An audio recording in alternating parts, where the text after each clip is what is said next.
Plan बता रहा हूँ, आप क्लियर कट लोगों को प्लान बताइए दोस्तों, इसमें कोई डरने वाली बात नहीं है। कॉइन मार्केट कैप में लिस्टेड हो चुका है, आप पता कर लेना, किसी क्रिप्टो एक्सपर्ट होगा या फिर यूट्यूब पे पता कर लेना कि कॉइन मार्केट कैप में कोई भी कॉइन लिस्टेड कराने के लिए क्या क्या प्रोसेस लगता है। कि दोस्तों ये सिस्टम इतना दिनों से चल रहा है, 2015 से चल रहा है। आज हर आदमी खुश है जिसका फार्मिंग बड़ा है। आज पीवीसी मेटा का रेट कितना भी कम हो जाए, कितना भी ज्यादा हो जाए, फार्मिंग वाले को कुछ फर्क नहीं पड़ता है। फर्क किसको पड़ता है? जो लोग अपने वैलेट में पीवीसी मेटा बना के रखे हुए थे उनको फर्क पड़ेगा। जब रेट बढ़ेगा तो भी फर्क पड़ेगा, जब रेट कम होगा तो उनको बहुत ज्यादा फर्क पड़ेगा।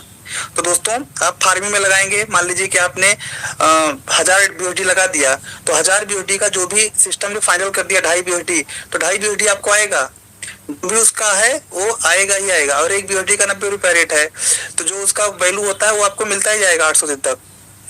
उसमें रेट कम होगा तो आपको ज्यादा पीवीसी मेटा टोकन मिलेगा, रेट बढ़ गया तो पीवीसी मेटा कम मिलेगा, लेकिन BUSD आपको उतना ही मिलेगा जितना आपको 800 दिन तक मिलना है।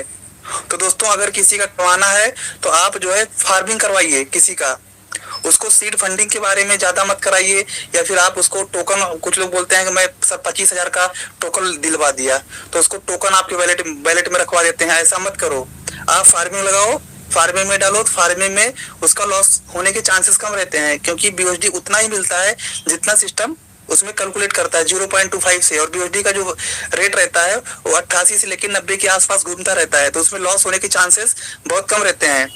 और दुनिया में ऐसा कोई प्रोजेक्ट नहीं है, दुनिया में ऐसा कोई सिस्टम नहीं है, दुनिया में ऐसा कोई प्लान नहीं है जिसमें 1000% प्रॉफिट ही हो।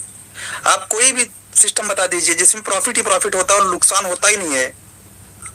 आप नहीं बता सकते हो, एक भी सिस्टम दुनिया में ऐसा ही नहीं है कि उसमें प्रॉफिट ही प्रॉफिट हो, नुकसान होने के चांसेस ना हो। दोस्तों जो लॉस से डरता है वो कभी बॉस नहीं बन सकता, जो लॉस से डरता है वो नौकरी ही करेगा। उसको, जिसको रिस्क लेने से डर लगता है वो उसकी जिंदगी रिस्की बन जाती है। दोस्तों इसको ध्यान में रखना। मैं ये नहीं कह रहा हूँ घर बेच के रिस्क लो, आप 100 रुपए का रिस्क लो, 50 रुपए का रिस्क लो, 500 रुपए का रिस्क लो। मैं तो कहता हूँ सबसे बड़ा सब्जी बेचने वाला और सबसे बड़ा रिस्क जो फूल बेचने वाला लेता है। मैं देखता हूँ रोड पर लोग फूल बेचते हैं, लोग गुलाब बेचते हैं, लोग सब्जी बेचते हैं, कितना रिस्क रहता है। अगर वो सोच लें कि हमारा बिकेगा कि नहीं बिकेगा, अगर हम सब्जी लाते हैं नहीं बिका 2 दिन तो क्या होगा, हमारा सड़ जाएगा, फेंकना पड़ेगा। केला बेचने वाला, फल बेचने वाला कितना रिस्क लेता है, नहीं बिका तो क्या होगा।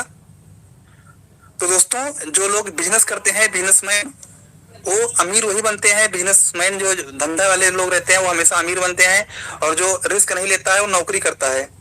तो किसी को बुरा लगे तो माफी चाहता हूँ।